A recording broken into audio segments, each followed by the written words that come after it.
Crimes passionnels, disparitions inquiétantes ou machinations diaboliques, percer les secrets des faits divers les plus marquants et plonger au cœur des affaires les plus étonnantes de l'histoire judiciaire. La découverte de la vérité ne tient parfois qu'à un fil. Bienvenue dans Chroniques criminelles. Dans cet épisode, l'affaire Guy Chavernac. Fumel, dans le sud-ouest de la France, en janvier 2003. Guy Chavernac, un homme apprécié de tous, disparaît du jour au lendemain sans prévenir personne. Après plusieurs mois d'enquête, toujours aucune trace du trentenaire. Alors les gendarmes reprennent leurs investigations à zéro et ils se concentrent sur la vie intime de Guy. C'est là qu'une personne attire tout particulièrement leur attention.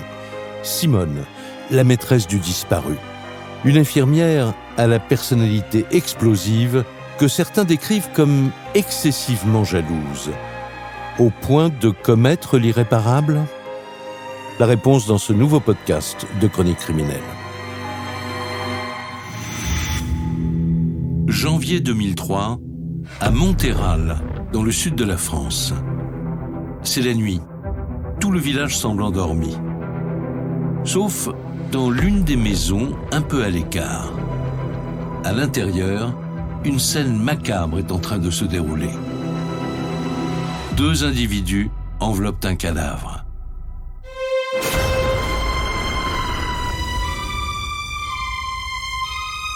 Puis ils l'aspergent de combustible avant d'y mettre le feu. Qui sont-ils? Et pourquoi sont-ils en train de commettre une telle atrocité? Personne ne peut encore l'imaginer, mais cette scène terrifiante marque le début d'une histoire aussi incroyable que diabolique, une histoire qui va secouer la région tout entière.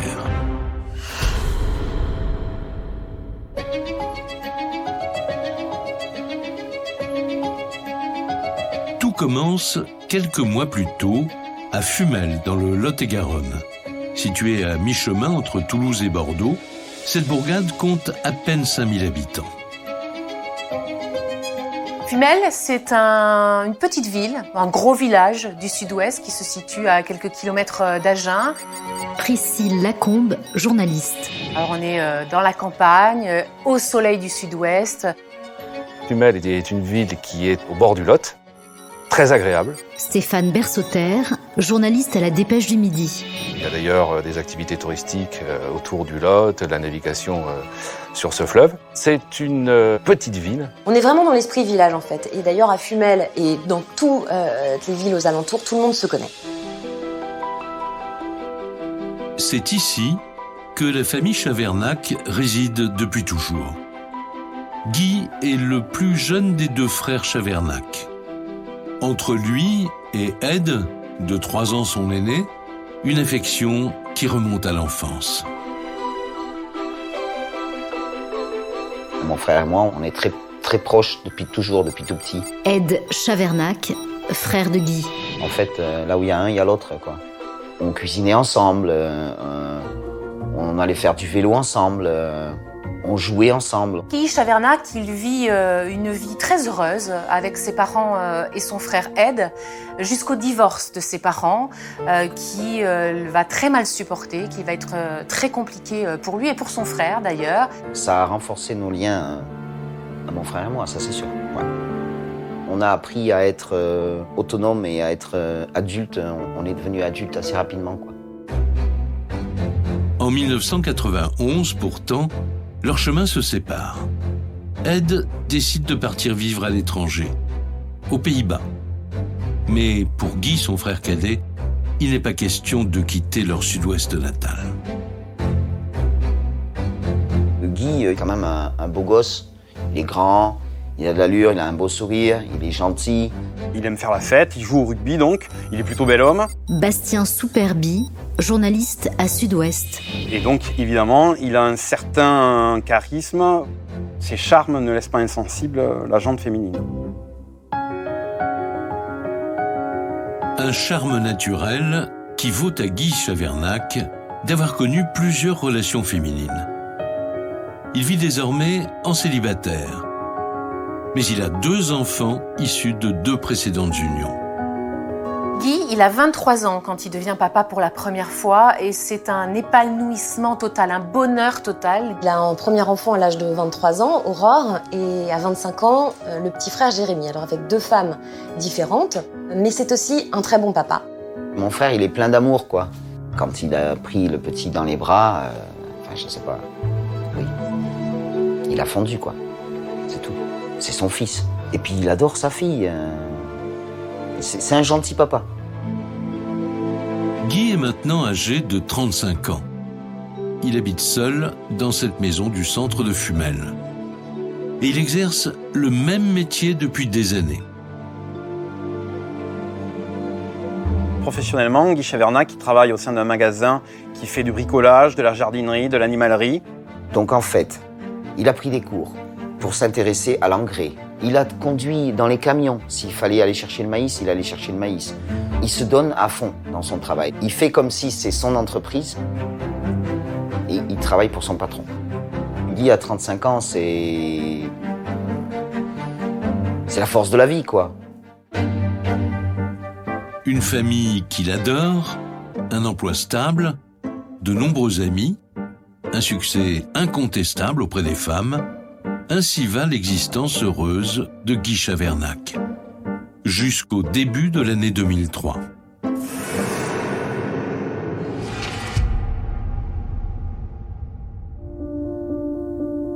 Fumel, le jeudi 23 janvier. Il est 7h du matin, l'heure à laquelle Guy a pour habitude d'arriver au travail. Ses collègues sont déjà tous à leur poste. Tous, sauf lui. Le patron s'inquiète parce que Guy Chavernac, de sa vie, il n'a pas dû être en retard 1 minute en 20 ans de travail. Philippe Briat, avocat des parties civiles. C'est un garçon qui était toujours très ponctuel, très assidu. Plus les heures passent et plus l'inquiétude croît, puisque le patron de Guy a tenté de l'appeler à plusieurs reprises, lui a laissé des messages, Guy ne répond pas. L'angoisse monte.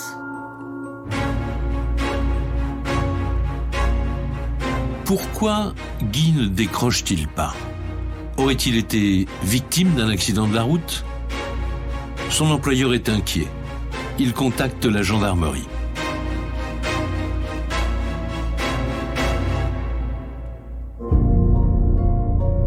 Mais les gendarmes sont formels. Il n'y a aucune trace de lui, ni dans les hôpitaux, ni dans le registre des accidents. Et si Guy avait eu un malaise à son domicile? À l'époque, c'est l'adjudant P. Debat qui se saisit de l'enquête. Il se rend aussitôt sur place. Nous allons à Fumel, rue Anatole France. Bon, la porte est fermée, on toque, personne ne répond. Fabien P. Debasse, ancien adjudant à la gendarmerie de Fumel. Les vérifications, elles durent 2-3 minutes, pas plus. On voit qu'il y a encore sa moto, mais son véhicule ne se trouve pas dans le garage. On sait qu'il a ce véhicule. Le véhicule n'y est pas. Pour eux, ça ne va pas plus loin à ce moment-là. Il n'y a pas d'inquiétude particulière, il n'y a pas quelque chose qui peut attirer la sagacité d'un enquêteur. Édouard Martial, avocat de la défense. Pour l'instant, on constate qu'il est absent de son travail pour une raison inexpliquée, et puis il est absent de son domicile de Fumel. Pour les gendarmes, il n'y a vraiment pas de quoi s'affoler. Guy Chavernac a très bien pu s'absenter quelques jours.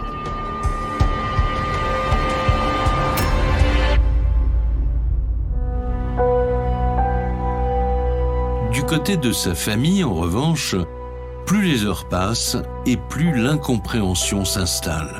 En particulier, lorsque Ed, son frère aîné, est prévenu en Hollande. Je reçois un coup de téléphone de mon papa qui me dit que Guy n'a pas été au travail le matin. Ça ressemble pas à mon frère. Et puis je sens dans la voix de papa qu'il se fait du souci, quoi. Guy, quand il s'en va, il prévient ses parents, sa famille. Priscille Lacombe, journaliste. Surtout qu'à cette époque, sa fille, Aurore, vit 1 semaine sur 2 chez lui. Il n'aurait jamais abandonné ses enfants, c'est pas possible. C'est un papa poule. Il les adore. Pour la famille Chavernac, une seule certitude, impossible d'imaginer que Guy soit parti sur un coup de tête. Pourtant, au soir du 23 janvier, toujours rien, aucun signe de lui.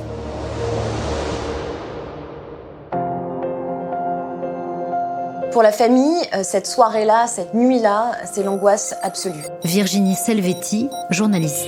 Ils se demandent ce qui s'est passé, ce qu'il a pu arriver à Guy. Est-il en danger? Il a peut-être glissé, il est tombé dans la rivière. Le Lot est pas loin, c'est une rivière très dangereuse. Plus ils en parlent et plus l'inquiétude grandit. D'un côté, la gendarmerie qui penche pour la thèse d'un départ volontaire. De l'autre, les proches de Guy, qui eux n'y croient pas du tout. Ils sont convaincus qu'il s'est passé quelque chose de grave. Pourtant, 4 jours après sa disparition, premier coup de théâtre. Le 27 janvier 2003, Ed Chavernac est au travail chez lui, aux Pays-Bas, lorsque son téléphone se met à sonner.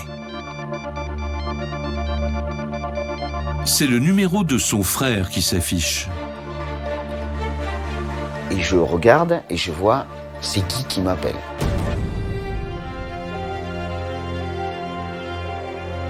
Et là, j'ai cru que je tombais dans les pommes. Ed Chavernac, frère de Guy. Je prends le téléphone, mon collègue me regarde et j'ai dit, Guy, réponds-moi s'il te plaît, réponds-moi. Guy, dis-moi où tu es, envoie-moi quelque chose. C'était... La joie d'Ed Chavernac est de courte durée, car il n'entend personne au bout du fil. Et brusquement, la communication s'interrompt. Il tente de le rappeler, le téléphone sonne dans le vide, il va tenter plusieurs fois de le rappeler, il n'aura jamais de réponse. Et évidemment, l'espoir retombe. Ça répondait pas. Ça répondait pas, j'ai réessayé d'appeler, mais ça répondait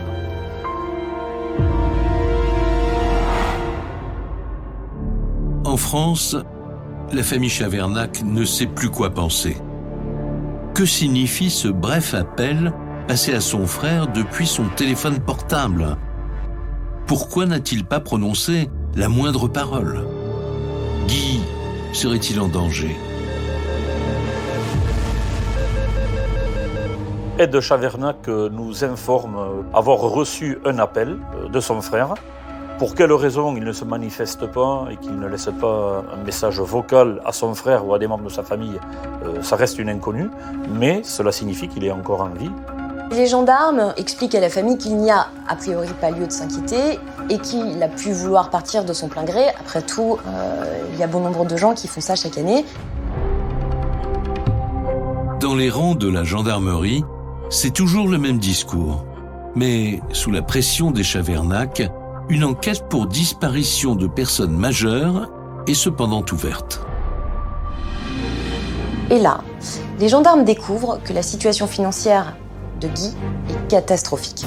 C'est-à-dire qu'il a déposé un dossier de surendettement à la Banque de France, qu'il a des crédits consommation qui courent partout, qu'il est endetté, qu'il n'a plus un sou. Du fait qu'il est surendetté, pourrait expliquer qu'il ait décidé de quitter toute la vie qu'il menait jusqu'alors, c'est-à-dire quitter la région, la famille, les amis. Il s'en va pour fuir ses dettes.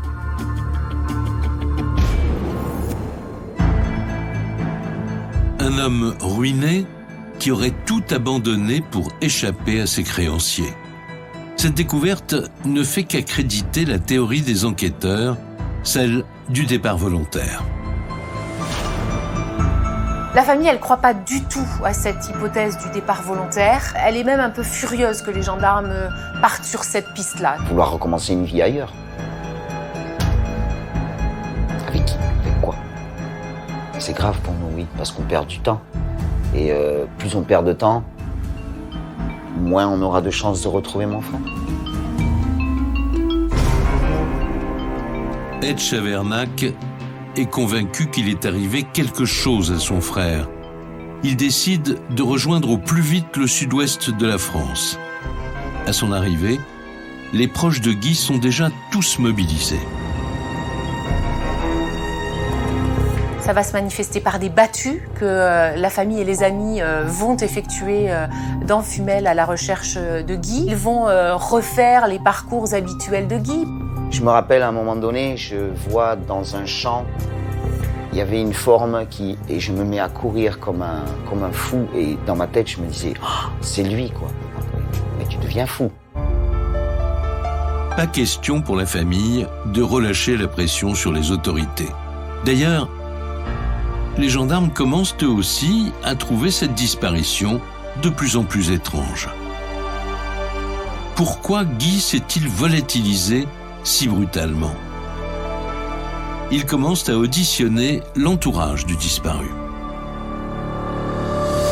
D'abord, ses 2 premières femmes, les ex-femmes, les mamans de ses 2 enfants, avec qui il a gardé des liens très forts. Et ces 2 femmes racontent la même chose aux gendarmes. Rien ne leur a paru suspect dans l'attitude de Guy ces derniers temps. Pour elles, tout allait bien. Donc elles ne comprennent pas non plus cette disparition soudaine. Pourtant, Guy comptait bien d'autres relations féminines. Les gendarmes dressent la liste des conquêtes de ces dernières années et ils s'intéressent tout naturellement à la plus récente. Une infirmière du nom de Simone Cambou, une mère de famille divorcée et tout juste âgée de 50 ans. C'est la dernière en date, en tout cas, qu'on connaît, avec qui il a vécu plusieurs années. Priscille Lacombe, journaliste. Ils ont 15 ans de différence, mais tout le monde s'accorde à dire que Guy n'a jamais autant aimé quelqu'un. Simone est une femme qui plaît énormément aux hommes, qui est ravissante, qui est très séductrice. Ils se sont aimés pendant près de 8 ans et se sont séparés il y a à peu près 1 an. Virginie Selvetti, journaliste. Mais ils gardent tout de même de très bonnes relations.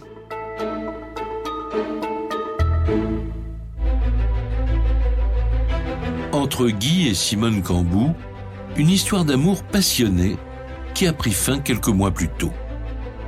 Les gendarmes la convoquent donc à son tour en tant que témoin. Et elle aussi penche pour la piste du départ volontaire. Guy, les dernières fois où elle l'a vu, il était soucieux, il était stressé, il était même angoissé, il se cachait pour passer des coups de téléphone. Elle le trouvait pas très en forme. Donc elle se posait des questions, mais dit-elle, je n'ai pas été plus loin. Édouard Martial, avocat de la défense. Pour moi, il était inquiet, pour moi, il était peut-être troublé, perturbé, mais par quoi, je ne sais absolument pas.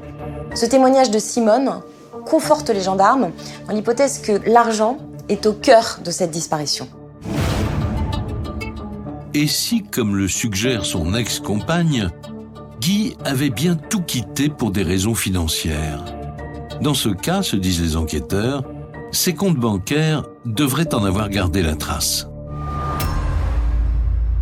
Mais nous voyons qu'il n'y a aucun mouvement. Fabien Pédebasse, ancien adjudant à la gendarmerie de Fumel. Aucune dépense effectuée depuis le jour de la disparition, ni par chèque, ni par carte bancaire.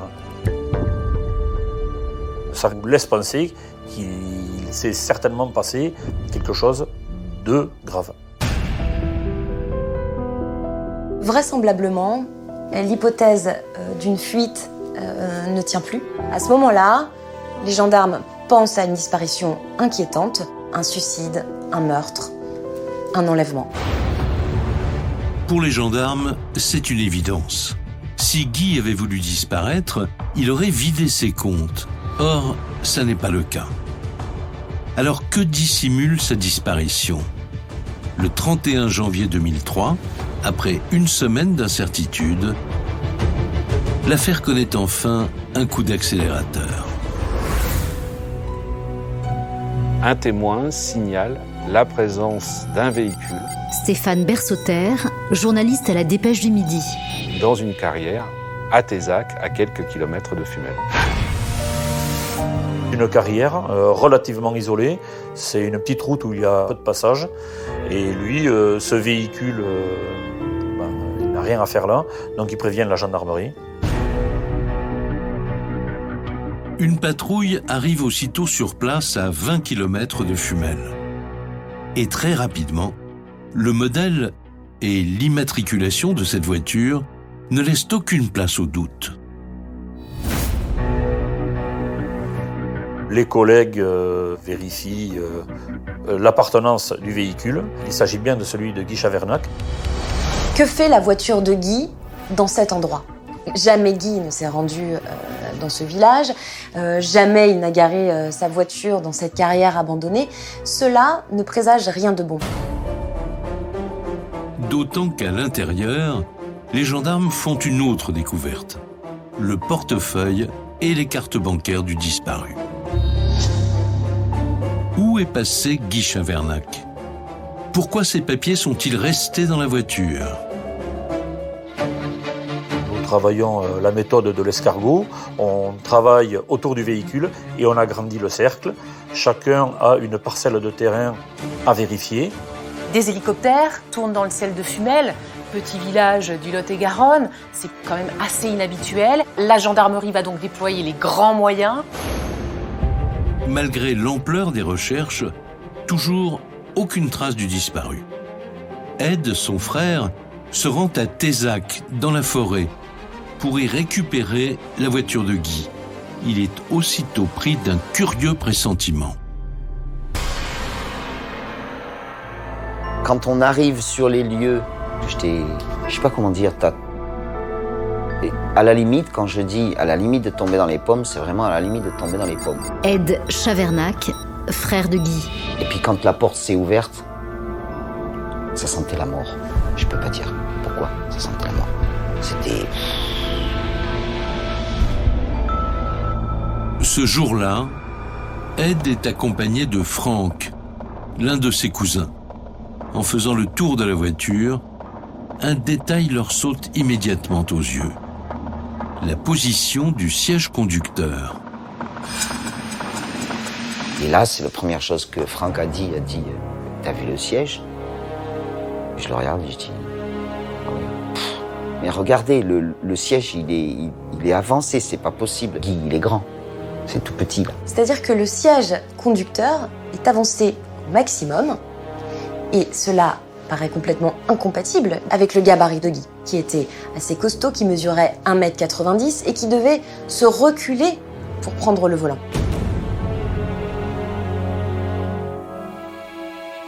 Parmi les proches de Guy, les questions sont nombreuses. A-t-il été kidnappé puis transporté dans sa propre voiture ? Et dans ce cas, par qui ? Et pourquoi ? À Fumel, l'inquiétude monte encore d'un cran. À ce moment-là, tous les habitants se posent 1000 questions. Tout le monde se connaît dans ce village. Il n'y a jamais eu d'affaires criminelles, il n'y a jamais eu une histoire aussi incroyable. Quelqu'un qui disparaît, qui a pu être assassiné. Alors on parle d'un crime de rôdeur, pourquoi pas ? Et si l'un d'entre nous, dans cette petite ville, était un assassin ? Priscille Lacombe, journaliste. Si Guy avait été tué par un habitant de Fumel. Et ça accroît les inquiétudes de tout le monde. Tandis que la psychose gagne la région tout entière, pour la famille Chavernac, la situation tourne au cauchemar. Déjà 10 jours et toujours rien. Rien, sauf ces indices pour le moins inquiétants. C'est dur parce qu'il n'y a pas de réponse, quoi. J'aurais été capable de donner la moitié de ma vie pour que tout revienne en place, quoi. Je pense encore au dernier jour. Il m'a pris dans les bras, Guy, vraiment très fort. Et je sens encore son blouson en cuir. On s'est serré dans les bras comme si c'était un adieu. Après, je ne l'ai plus revu. C'est la dernière fois que je l'ai revu.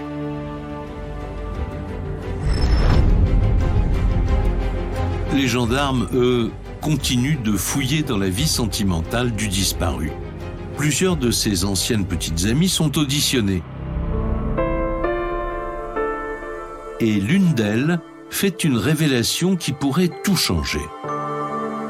Cela concerne une femme que les enquêteurs ont déjà rencontrée, Simone Cambou, la toute dernière de ses conquêtes. Elle nous apprend que Guy avait renoué avec Simone Cambou.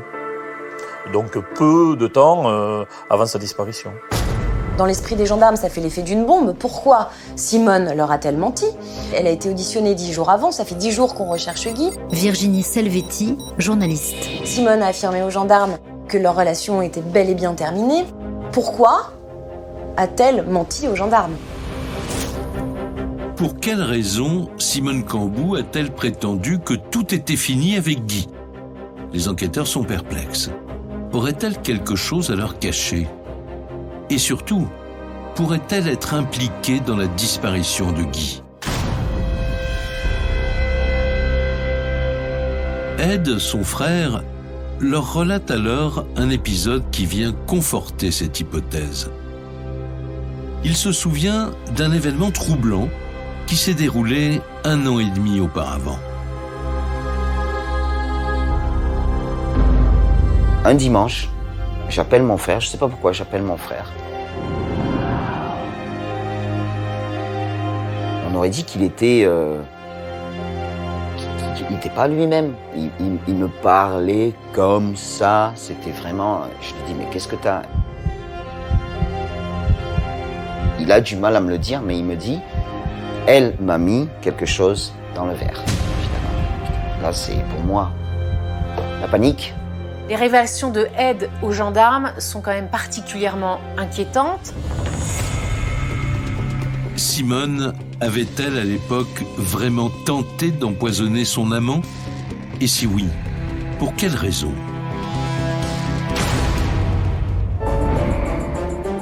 Avec ces révélations, les gendarmes tiennent enfin un début de piste. Une piste qui mène à Simone Cambou. D'autant que la famille de Guy avance un possible mobile, la jalousie. Une jalousie quasiment maladive. Ils la décrivent comme méchante. Elle aurait proféré des menaces de mort à l'encontre de Guy si jamais il venait à la quitter. Le profil de Simone Cambou qu'ils décrivent est un profil d'une femme jalouse. Bastien Souperbi, journaliste à Sud-Ouest. Et d'une jalousie qui serait potentiellement meurtrière.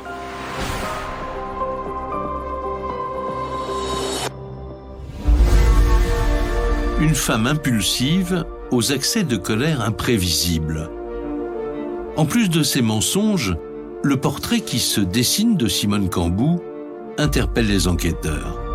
Alors, aurait-elle, oui ou non, quelque chose à se reprocher? Pour le savoir, ils décident d'examiner sa téléphonie. Donc les gendarmes vont se concentrer sur les appels qu'elle a pu passer le jour de la disparition de Guy Chavernac. Et là, découverte magistrale. Simone, elle a menti. Elle a dit qu'elle avait eu Guy le soir du 22 et qu'ensuite elle s'était couchée. Or, elle n'a jamais eu Guy. La téléphonie le montre. Le seul coup de téléphone qu'elle a passé, c'est au domicile de son ex-mari. Un appel passé à 22h43 précisément. Pourquoi Simone a-t-elle téléphoné chez son ex-mari le soir même de la disparition de Guy? C'est là que toute l'histoire va s'emballer.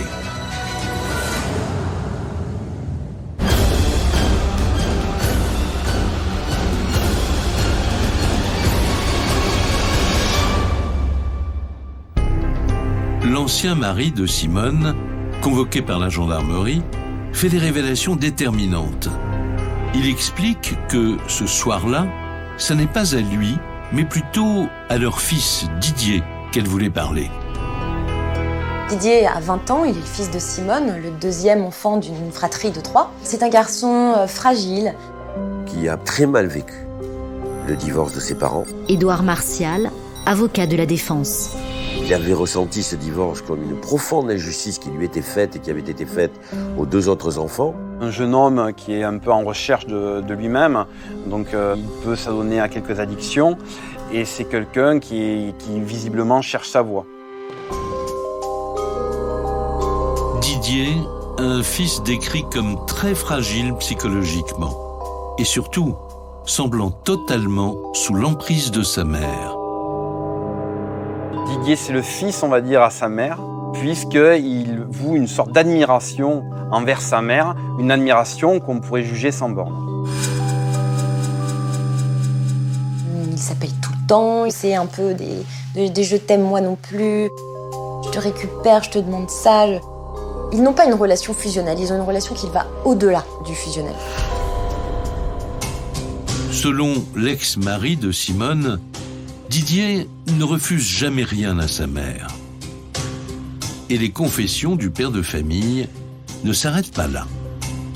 Face aux enquêteurs, il livre une nouvelle information capitale. L'ex-mari de Simone Cambou va voir les gendarmes, va les trouver pour leur dire qu'il a intercepté une conversation entre son fils et Simone. Une conversation qu'il n'aurait jamais dû entendre. Fabien Pédebasse, ancien adjudant à la gendarmerie de Fumel. Un échange vif de paroles et le fils, Didier, reproche à sa mère « Avec ce que j'ai fait pour toi, aujourd'hui je devrais être en prison ». En prison. Que voulait dire le fils de Simone Cambou? Qu'a-t-il fait? Quel est leur secret? Un homme qui disparaît? Une maîtresse d'une jalousie extrême? Et ce fils sous influence? Dès lors, la piste criminelle est dans tous les esprits. Mais qu'est-il arrivé à Guy Chavernac? L'affaire va encore connaître d'autres rebondissements.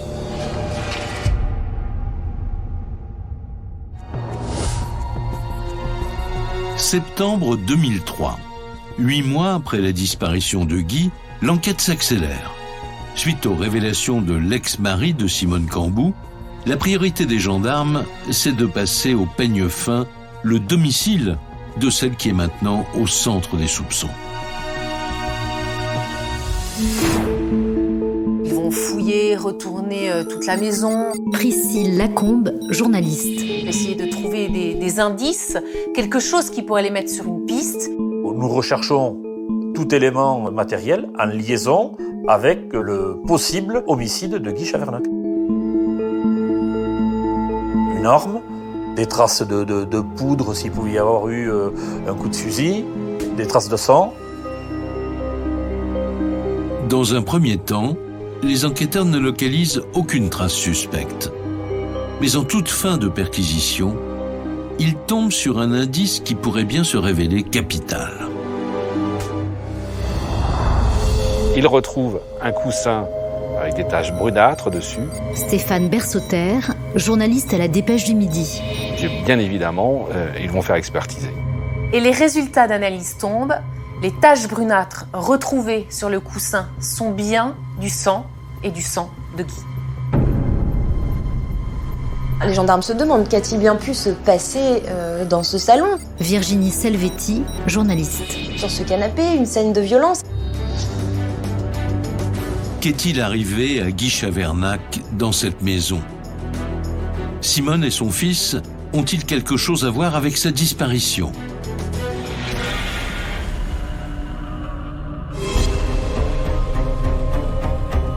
Pour avancer, les gendarmes n'ont plus qu'une solution. Les placer tous les deux en garde à vue, dans l'espoir que leurs déclarations permettent d'y voir plus clair. Simone et son fils sont interpellés le 1er octobre 2003 afin d'être interrogés.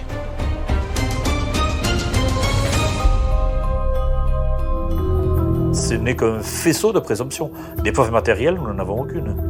Ce n'est la gouttelette de sang, mais cela ne nous donne pas le détail de l'assassinat.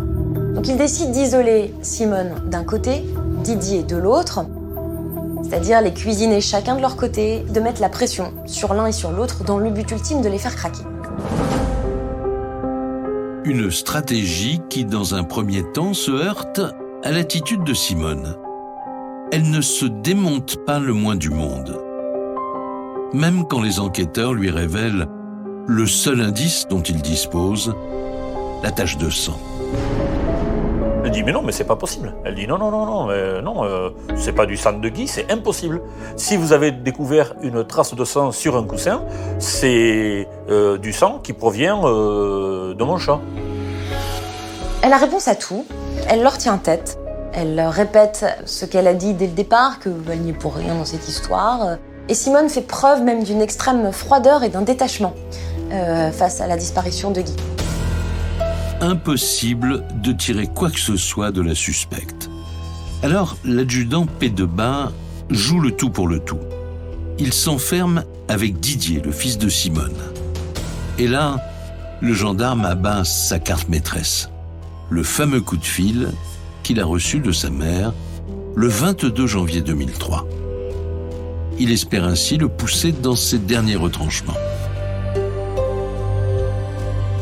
Ta maman t'appelle à 22h43, le soir de la disparition, et je dis et alors, qu'est-ce qu'elle te dit? Et Didier baisse la tête et il s'effondre. Et elle me dit je l'ai fait. Quoi? Qu'est-ce qu'elle dit? Je l'ai fait. J'ai fait quoi? Il relève la tête et il me dit je l'ai fait. Pour moi, ça veut dire ça y est, elle a tué Guy. Cette déclaration du fils, c'est un début d'aveu de participation à ce qui apparaît être un homicide, un crime, un meurtre. Un meurtre. Le fils de Simone vient d'avouer que Guy Chavernac a bien été assassiné. Mais les gendarmes n'en ont pas fini avec lui. Ils veulent savoir précisément ce qu'il s'est passé ce soir-là. Alors, devant les enquêteurs, le jeune homme reprend son récit. Et ce qu'il raconte va leur glacer le sang. Il a pris sa voiture au beau milieu de la nuit, a traversé les villages voisins pour se rendre chez sa mère.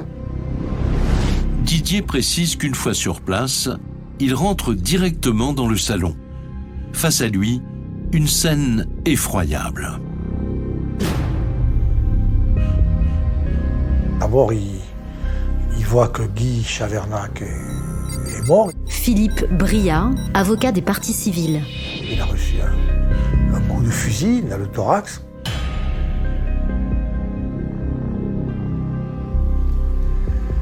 Sa mère est en plein délire, là. Alors lui pense il faut appeler la gendarmerie et elle l'en dissuade en disant mais non. Fabien P2Bas, ancien adjudant à la gendarmerie de Fumel. Il faut pas, ils vont savoir que c'est moi qui l'ai tué, je vais aller en prison. Non, il faut se débarrasser du corps. Mais comment faire? Didier explique alors aux gendarmes la suite des événements. Une véritable plongée dans l'horreur. Donc on le met dans une alaise, on le tire à deux. Édouard Martial, avocat de la défense. C'est pas facile de tirer un corps, elle donne des ordres, elle rassure, etc., etc. Ils vont donc tirer ce corps vers l'extérieur de la maison, dans un jardin totalement isolé, dans lequel il fait noir. Et Simone décide de mettre le feu au cadavre de Guy. Ils vont donc préparer un bûcher. Sa mère, dit-il, lui aurait ensuite ordonné d'apporter un bidon de 20 litres d'essence.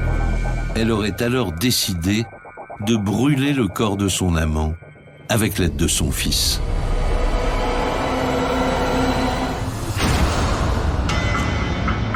Dans son esprit, elle n'hésite pas une seconde.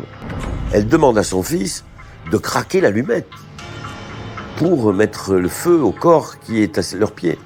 Il va vomir, il va être malade à cette idée-là. Bastien Souperbi, journaliste à Sud-Ouest. Sa mère va ricaner, se moquer de lui, de sa faiblesse, et va elle-même craquer l'allumette du brasier funéraire, si on peut dire.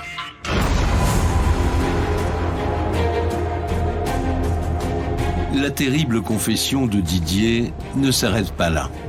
Il raconte que, le lendemain, sa mère fait encore appel à lui. Elle entend se débarrasser des restes du cadavre une bonne fois pour toutes.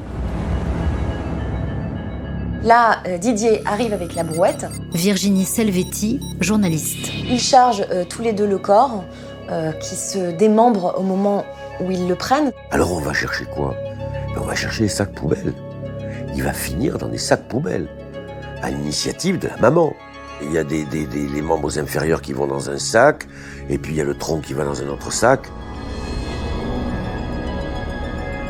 Chacun là encore a son rôle. Priscille Lacombe, journaliste. On est dans une espèce d'union sacrée macabre.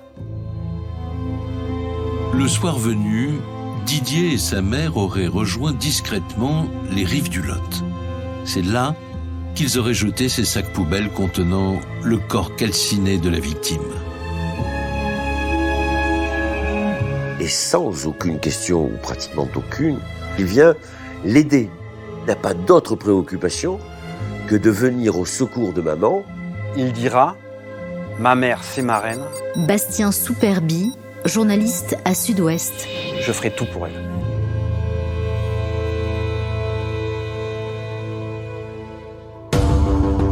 Ces aveux laissent pourtant les enquêteurs sur leur faim. Car, à ce stade, 2 questions essentielles restent posées. Que s'est-il passé avant le crime ? Et comment Simone a-t-elle tué Guy Chavernac ? Elle va finir par elle aussi craquer, mais ça va être long. Elle va accoucher difficilement en impliquant son fils, mais elle va finir par avouer. Elle va reconnaître qu'elle a donné la mort, qu'elle a pensé à la donner. On est vraiment dans le récit d'un crime, on est dans le récit surtout d'un assassinat. Autrement dit, Simone aurait prémédité le meurtre. Elle aurait en fait décidé de supprimer Guy 15 jours avant le drame. Et c'est un événement d'apparence anodin qui aurait tout déclenché. Il y a un article coquin qu'ils utilisaient dans leurs ébats sexuels qui a bizarrement été déplacé dans la chambre à coucher. Que ce godemichet ait été déplacé dans une autre pièce de la maison est pour Simone la preuve que Guy a eu une aventure avec une autre femme. Cette découverte marquerait pour elle le basculement. C'est là où il a décidé de l'abandonner, il l'a déjà abandonné, elle ne peut pas le supporter. Et donc, elle décide de le tuer. Simone aurait perdu la tête en pensant que son amant l'avait trompée. Sa jalousie maladive aurait basculé dans l'obsession meurtrière. C'est en tout cas l'hypothèse retenue par les gendarmes. Elle se dit qu'il lui fait tellement de mal Simon Cohen, avocat de la défense. qu'il n'existait pas d'autre issue que celle-là et qu'il ne pouvait pas l'ignorer. Voilà. Simone Cambeau s'auto-persuade d'abord que l'amour doit être absolu, qu'il ne doit jamais être trahi, et que Guy Chavernac a trahi cet amour et qu'elle tue au nom de l'amour.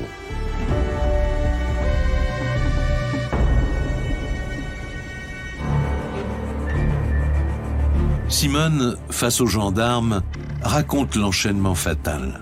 Car 2 semaines après l'épisode du godemichet, elle invite Guy à dîner chez elle, à Montéral, tout près de Fumel. Nous sommes le soir du 22 janvier. Elle va d'abord l'appeler. Elle va mimer une sorte de bonne humeur. Du moins, elle va cacher son courroux, la jalousie qui la consume. Et elle va lui proposer de lui faire la cuisine. Simone Cambeau va servir à Guy Chavernac le banquet de la mort, le dernier repas du condamné. 8 mois plus tard, devant les enquêteurs, Simone n'a oublié aucun détail de cette fameuse soirée. Pas même le menu qu'elle a concocté à Guy afin de l'attirer chez elle. Le plat préféré de Guy étant les huîtres. Fabien Pédebasse, ancien adjudant à la gendarmerie de Fumel. Elle lui programme donc un bon repas avec ses huîtres préférées et le vin blanc. L'alcool coule à flot, ils boivent tous les deux, lui est un peu sonné et finit par s'affaler dans le canapé. Simone aurait ensuite attendu que Guy soit plongé dans un profond sommeil avant de passer à l'action. Une fois qu'il est assoupi, elle, pour se donner du courage Elle reprend un ou deux verres de whisky. C'est le moment qu'elle choisit pour se saisir du fusil prêté par un voisin pour éliminer les chats errants qui traînaient dans son jardin. Simone s'approche lentement de Guy pour ne surtout pas le réveiller, tend l'arme, essaye de viser le plus proche du cœur possible. Et lorsqu'elle est quasiment à bout touchant, elle tire. Guy meurt sur le coup et s'écroule sur le canapé. Guy Chavernac est froidement abattu. Mais que faire à présent de son corps? Il est alors 22h43. C'est à cet instant que Simone décide d'appeler son propre fils à la rescousse. Elle a projeté de jeter le corps de Guy après l'avoir brûlé dans le Lot et elle se pose la question, si le corps remonte à la surface, est-ce qu'on pourra l'identifier? Donc elle pose la question à son fils Didier. Et son fils, qui est fan de séries américaines, va lui répondre oui, grâce aux dents. Les dents. Il faut casser les dents. Édouard Martial, avocat de la défense. Il faut casser les dents à coups de marteau. Et c'est Simone qui cassera les dents de Guy. C'est le comble de l'horreur.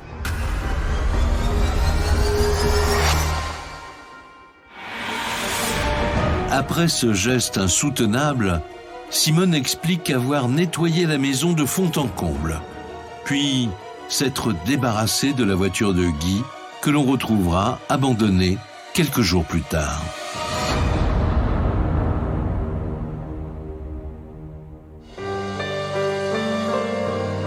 Le pire, c'est peut-être l'attitude de Simone, les jours après cet assassinat abominable. Virginie Selvetti, journaliste. Elle a gardé son sang-froid auprès de tout le monde, elle a continué de travailler, elle a fait preuve d'une attitude incroyable. C'est-à-dire qu'elle s'est rendue compte que l'endroit où il avait fait brûler, c'était dehors dans le jardin. Philippe Briat, avocat des parties civiles. La pelouse, le gazon avait brûlé, s'était détérioré. Eh bien, elle a pensé à aller acheter du gazon pour ressemer du gazon. Il faut quand même le faire, ça. Des aveux complets pour un crime des plus sordides. Le soir même, Simone Cambou et son fils sont mis en examen et incarcérés. Elle pour assassinat, lui pour recel de cadavres et destruction de preuves.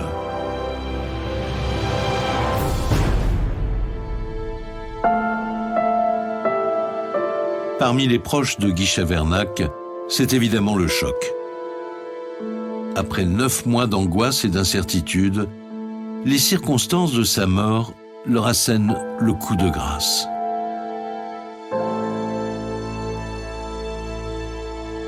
Simone a tué Guy. Le mot tuer, t'as l'impression que c'est pas vrai, que ça... Tu veux pas l'entendre? Ed Chavernac, frère de Guy. Comment déjà quelqu'un peut aller jusque-là avec une personne avec qui il y a eu de l'amour, où il y a eu des belles choses. Elle, je ne lui pardonnerai jamais. Je ne peux pas faire de place à ça, je peux pas. J'ai pas encore fait mon deuil, ça fait 17 ans, j'ai pas encore fait mon deuil.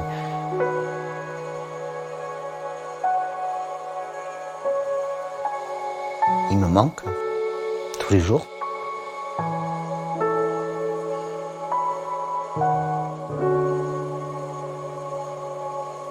J'aimerais lui dire, j'espère que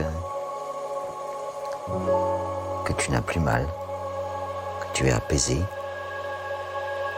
Mais il me manque. Je lui dirai, tu me manques.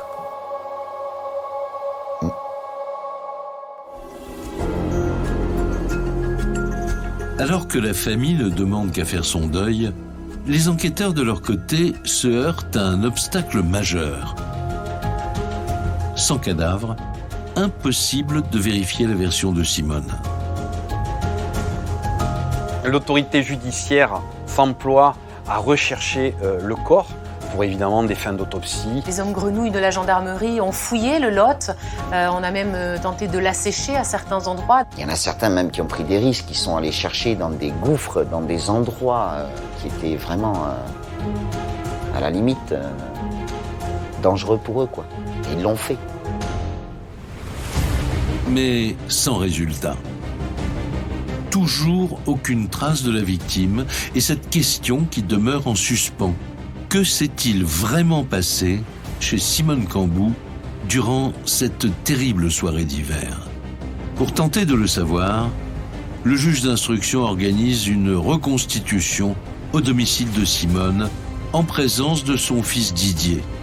Et curieusement, la mémoire lui fait maintenant défaut.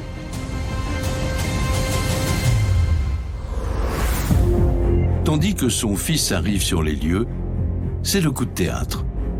Non seulement Simone ne se souviendrait plus de grand-chose, mais en plus, elle change plusieurs fois de version. C'est vrai que tous les scénarios sont passés, juste y compris celui de la légitime défense. Elle va dire que bien évidemment Guy Chavernac a été violent avec elle et que dans ce contexte-là, eh bien, elle n'a pas pu faire autrement que de prendre ce fusil pour se défendre et le tuer. Elle ne serait donc en réalité qu'une femme battue qui aurait tué pour échapper au pire. Et Simone Cambou va plus loin encore. Elle n'aurait pas du tout prémédité son geste, bien au contraire. La véritable décision de le tuer, fondamentalement, elle se prend à la dernière minute. Simon Cohen, avocat de la défense. C'est au moment où elle décide de s'emparer du fusil, c'est à ce moment-là que véritablement elle prend la décision. Même si elle s'était procuré un fusil, même si elle lui en voulait, c'est au dernier instant que la chose s'est jouée. Malgré ses précédents aveux en garde à vue, Simone Cambou n'en démord plus. Elle n'avait rien prémédité. Pourtant, après 1 an passé en prison, sa version s'effondre d'un seul coup. Une de ses codétenues a fait des révélations. Priscille Lacombe, journaliste. Selon lesquelles Simone lui aurait confié avoir empoisonné Guy avant de le tuer. Elle aurait confessé avoir fait une injection de morphine à Guy, notamment pour le maîtriser avant de commettre son acte. Virginie Selvetti, journaliste. On rappelle qu'il mesure 1,90 m, que c'était un fort gabarit.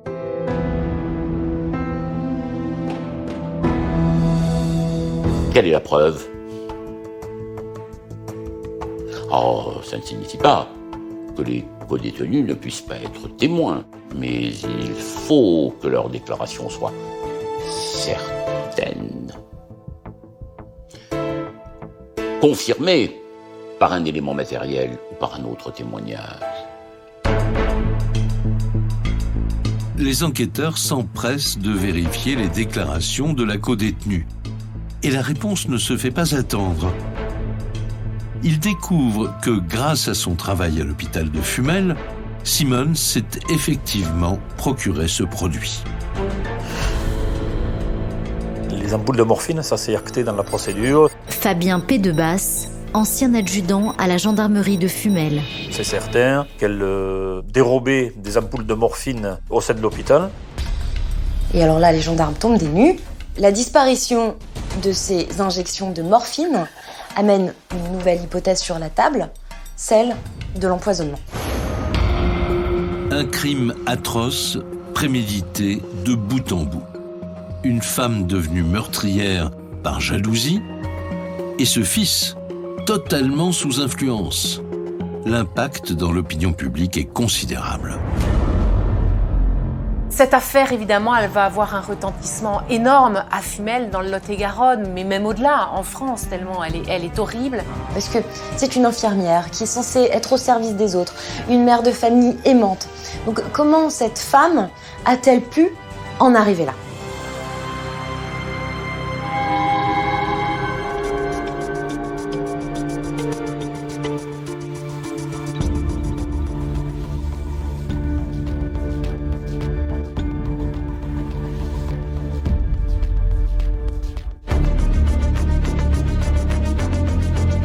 Tribunal d'Agen, 10 octobre 2005. Plus de 2 ans se sont écoulés depuis la mort de Guy Chavernac. Le procès de Simone Cambou et de son fils s'ouvre. Dans le box, Simone Cambou est seule, car Didier, lui, comparaît libre. L'enjeu est d'importance, car si les jurés retiennent la préméditation, l'infirmière risque la perpétuité. En revanche, s'il privilégie la version du crime passionnel, la peine pourrait être nettement inférieure. Si on m'avait dit c'est un accident, Ed Chavernac, frère de Guy. j'aurais pu faire une place, j'aurais pu essayer de comprendre, mais ça, non. C'est impossible. Et c'est pas seulement moi. Là, je parle pour toute la famille. Le père de Guy était très remonté. Et quelqu'un qui lui avait ôté son fils dans ces conditions-là, Philippe Briat, avocat des parties civiles. ne méritait rien de bon. Il me disait toujours, moi je viens parce que je veux qu'elle soit condamnée à la réclusion criminelle à perpétuité.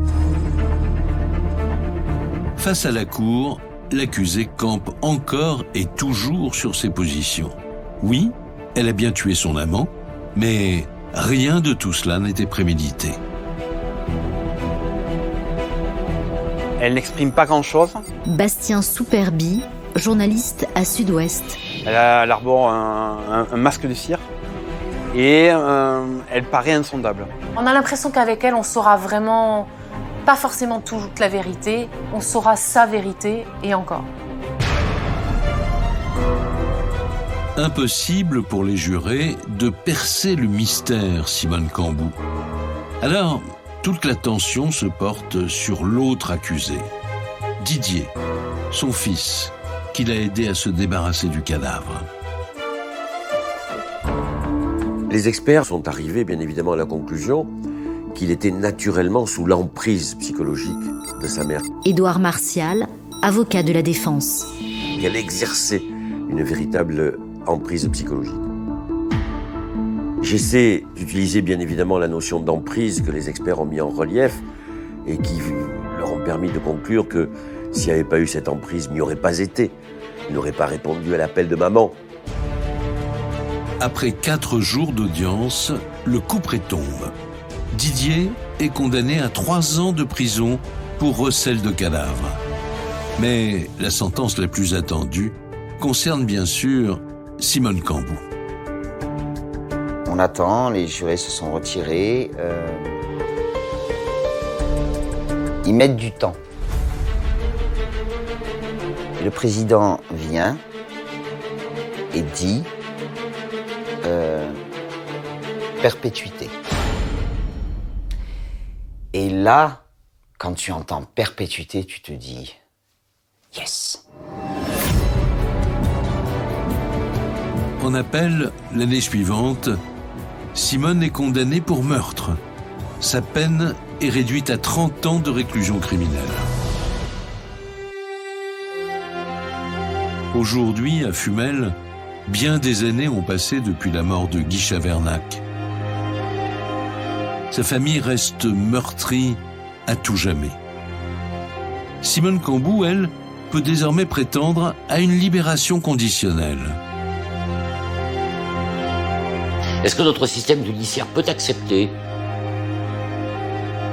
que la personnalité d'un être humain ne peut pas se réduire à un seul de ses actes?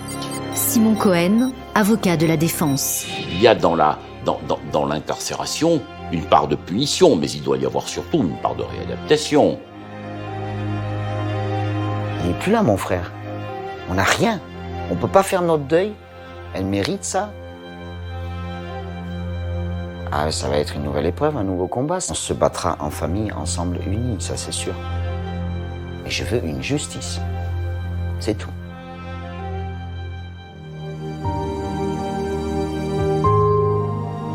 Pour toute la famille de Guy Chavernac, pour Ed, son frère, l'affaire est donc loin d'être terminée.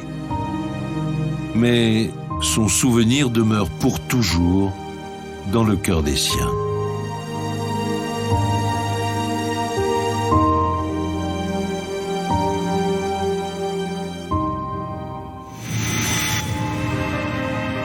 Vous venez d'écouter Chronique criminelle. Si l'épisode vous a plu, n'hésitez pas à mettre des étoiles, à commenter ou à vous abonner sur votre plateforme d'écoute préférée. Et retrouvez dès la semaine prochaine un nouvel épisode de Chronique criminelle.